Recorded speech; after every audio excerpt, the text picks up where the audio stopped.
আশরাফ কাসের কি মনে হয় যে প্রশাসনে যারা আছে এই বান্দরবনে পাঠালাম এই বাক্যের ভয় থেকে তারা কিভাবে মুক্ত হবে? দেখুন, প্রথমত আপনাকে মনে রাখতে হবে আমরা একটি রাজনৈতিক সরকারের শাসন দেখতে চাই এবং আমরা বিএনপির শাসন দেখতে চাই। এখন বিএনপি ব্যুরোক্রেসিকে ব্যবহার করে কি করে জনগণের কাছে তার সুফল পৌঁছে দেবে, তার ম্যানিফেস্টো 31 দফা সংস্কার, এটি বিএনপিকে ঠিক করতে হবে। চেনা ব্যুরোক্রেসি কয়েক সপ্তাহের মধ্যে টের পেয়ে যায় রাজনৈতিক শক্তির কতটা পড়াশোনা আছে, হ্যাডম আছে, শক্তিমত্তা আছে, কিংবা তাদের কি কি খারাপ বদগুণ তৈরি হয়েছে দুর্নীতি সহ, তখন সে তাকে ব্যবহার করে শুরু করে, তখন আপনি আর সুফলটি পান না। এখন কঠিন কাজটি হচ্ছে আমলাতন্ত্রকে দিয়ে আপনার একটি রাজনৈতিক সরকারের সদিচ্ছা বাস্তবায়ন করা। সেই জায়গাটি অনেকটাই ডিস্টার্বড হয় যখন আপনার পেরিফেরাল কোনো নেতা এই ধরনের আচরণ করেন, যে বদলি করে দিলাম, বান্দরবন পাঠিয়ে দিলাম আমাদের দলের, আমরা সরকারে।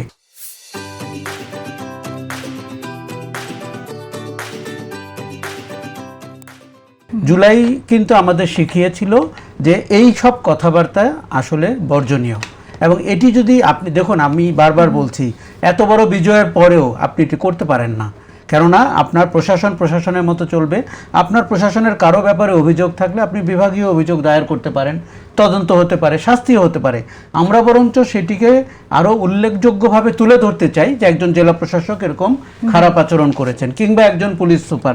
এটি যে হয় না তা কিন্তু না, কিন্তু আপনি যখন এইভাবে বলেন তখন কিন্তু অপরাধের চেয়ে যিনি বলছেন তার অপরাধ বড় হয়ে ওঠে। কাজেই এটি আমার মনে হয় এই জায়গাতেই দিয়ে কিন্তু আমরা বলছিলাম যে আপনি সাংবিধানিক প্রতিষ্ঠানগুলোতে নিয়োগ দিবেন কি করে, দুর্নীতি দমন কমিশন, তথ্য কমিশন, নির্বাচন কমিশন, এটির একটি প্রোটোকল থাকা দরকার।